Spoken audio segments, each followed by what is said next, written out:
Hey y'all, and welcome back to my channel, or if you're new here, welcome. Thought I would just give a quick intro about who I am in case you haven't been here before. My name is Paula, and I have been married for 11 years to Ben, my husband, and then we have two little boys, Marshall, who is 5, he's in kindergarten, and then we have Remington, who we call Remy, and he is just shy of 2. He'll be 2 in December. And basically, my channel is just about providing different tips and tricks and life hacks to help you work smarter, not harder in your life so that you can spend more time with the people you love doing the things you love. So I would love to have you as a subscriber.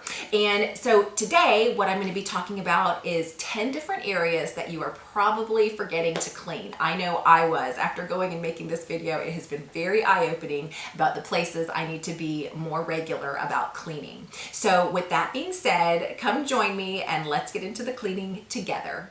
So as we're getting close to the holidays, I have been more aware of the different things that people are going to see when they come over to my house as I'm entertaining.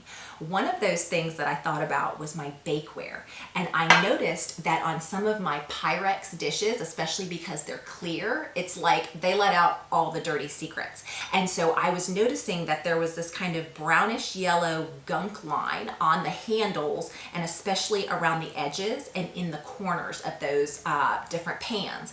And so I don't know if you've experienced this as well, but I was actually going to do a whole video devoted to this. But what I ended up doing when I was doing some research about the best ways to clean off that gunk and grime, I stumbled upon someone's comment. They mentioned using OxiClean to clean off that gunk and grime on those pans. Well, they didn't give specific instructions, but I thought it's worth a try. So what I did was I plugged my sink first, then I started up the hot water in the sink and let it get as hot as it could. I put a small scoop of the OxiClean in there, ran my hand around with a glove on so that it would dissolve, and then I stuck my pans in there and I just let it soak for about 45 minutes to an hour. And after that, I took my stainless steel scrub sponge and I started to just take it on the edges of my pan, and it immediately started to take off that gunk and grime. Now, you might be thinking, well, why don't you just do the stainless steel scrub sponge? But I had actually tried that before alone without soaking my pan first, and that really didn't make a dent in that grime that's just baked on there after so many uses. So after you soak it, do that stainless steel sponge, it took it right off, and literally it is like the cleanest they have been since I got them probably. So definitely take the time to do that, because the last thing you want when you are entertaining this holiday season is to pull those out and to be mortified at how much gunk and grime has built up on those. So my second tip is to clean above your refrigerator. When you get up there above that eye level, you are going to see how much, dirt and dust has collected up there. And so you're going to want to get your stool, and I ended up using paper towels, but I recommend using a microfiber cloth and just climbing up there and just really getting all of that dirt that has collected there, just because you have that air constantly circulating. So the third spot that you're going to want to focus on is your coffee maker. And on the inside of that coffee maker you have water, and it's a warm surface, and so that is just a breeding ground for mold and bacteria. So what you're going to want to do is remove any coffee that is sitting in the coffee pot, and then also any grounds that are sitting in the coffee basket. Throw all that away, and then you're going to fill the reservoir with 4 cups of vinegar, and just run that through a regular cycle. And then when that's completed, pour all of that vinegar out. You're going to let your machine cool down, and then you're going to fill the reservoir again with another 4 or so cups of clean water. Let that run fully through. When it's done, you're going to dump that and then run one more clean water cycle through it. Let that cycle through, dump it, and then after that you're just going to kind of want to wipe down your machine on the interior as much as you can get. Pull out your basket, you're going to want to wash that off, but then also just wipe down your exterior as well, just so you have it looking nice on your counter. So the next item you might not be cleaning on a regular basis if you're an essential oils user is going to be your diffuser. I know when I looked in mine, I was mortified. It was disgusting. So I started by unplugging the machine and then just taking a paper towel, wiping it down. And then after that, you're going to want to fill it just with a little bit of water, just halfway.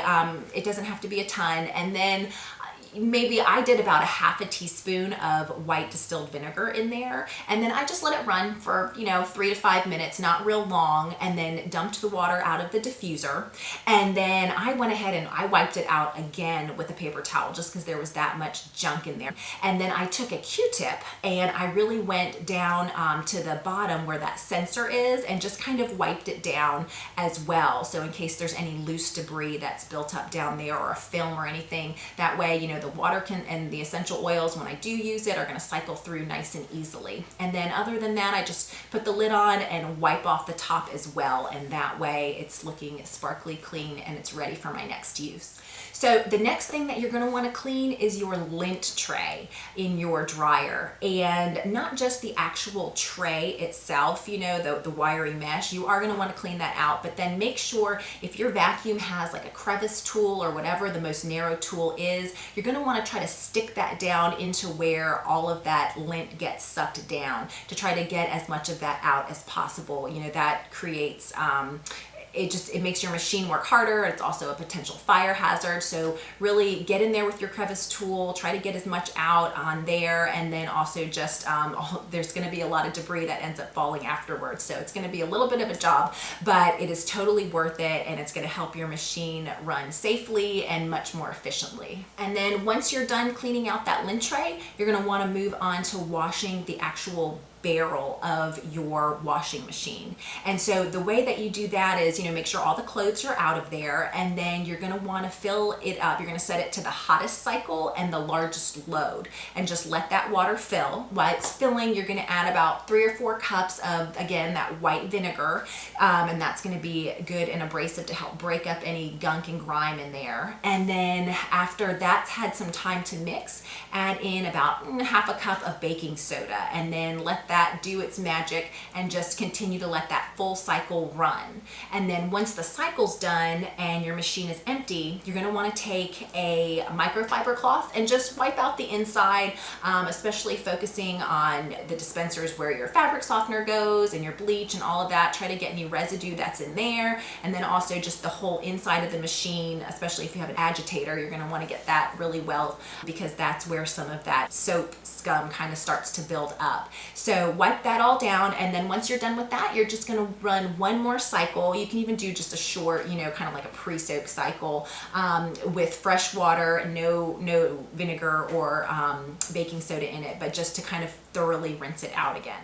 So tips number 7 and 8, I'm kind of combining because it's all about eye level. And actually number 7 is thinking about all of those high places that are above your eye level, all those surfaces that maybe you're not seeing on a regular basis, kind of like the refrigerator, how that's higher than eye level, so it often gets neglected. I know I have shelves and a lot of vertical space because I'm trying to, maximize my vertical space for storage, but I have a lot of shelves that I have to really get my step stool out to be able to reach the top of them and get off any dust or debris that has settled up there. So you're going to want to do that. And then the next place you're going to want to go is kind of below eye level. And so really I was thinking about with this, making sure that you're cleaning under your bed.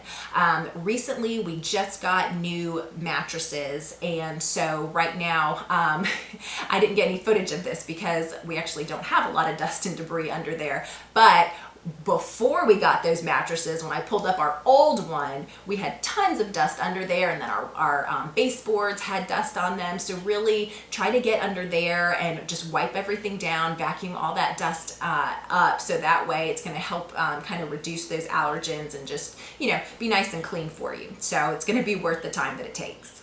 Okay, breathe on this one. The next place you're going to want to clean that may have not gotten cleaned in a while is behind your toilet. And I know this is not a fun place to clean. We probably all avoid it, but the best thing I can tell you to do is just make sure you have a pair of latex gloves on, so that way you can just really get behind your toilet and also around your toilet to be able to clean all of those spaces. I know between the moisture that accumulates just from taking showers, the regular dust and debris that's down on floors anyway. I know I have like a whole cloud that goes in there when I'm doing my hair products and my hairspray that goes everywhere. So really just get your gloves on. You're gonna be surprised at how much gunk you find back there. And you might also find other things like earring backs or, you know, hair ties and things that maybe you've been looking for. So bite the bullet and just get it done. So my last tip is to clean your front door. And I feel like this gives such a nice welcoming impression when you have guests, to just have a door that is free of the dirt and debris. Here we have a storm glass door that covers and is in front of our regular house door. So our front door doesn't get as dirty as it used to, but when we lived in Florida, it was always a mess, especially when the yard folks would come. They would do those blowers and all of that dirt and the leaves would kind of collect on the door itself. So we were constantly having to wipe that down. So just give it a quick wipe down and it's gonna look great for your guests. So what did you think? Out of 10, how many of these places do you realize that you need to get on top of cleaning as well? I know I am guilty, and I will be more diligent in getting these areas cleaned on a regular basis myself. So hopefully this was helpful for you as well. One other tip that I wanted to mention is I know lately when I have had company come over, one thing that I have forgotten to do twice now when we've had families visit is put in a hand towel in my bathroom. So what I have started to do is I actually put together a little last minute basket that is kind of what I call my autopilot bathroom basket. And what I keep in here is the hand towel that I am always forgetting to put in the bathroom. And then I also have one of these, this is Yankee Candle, but it's just one of those stick-ins that you put in the wall and it makes a nice scent. So I thought, you know, that would be a nice little touch to have in my bathroom in case, you know, smelling moldy from the shower curtain or laundry or whatever, and that's in there. And then lastly, I have a roll of toilet paper because you never know if the one you have in there is low or missing. Maybe a child decided they needed to do an art project with it. So in case that has run off, I have a roll of toilet paper in here as well, just so that way when I have guests coming, I always think to focus on the larger areas where we're going to be, you know, like the living room, the kitchen, the dining room, but somehow that bathroom always gets neglected. So this is my kind of go-to kit for that, and I thought it was just worth mentioning since we are talking about cleaning and how to keep our area looking nice. So maybe that's a helpful tip for you as well. So anyway, thanks so much for joining me this week, and until we meet back here again next week, may the Lord bless and multiply your time. Bye.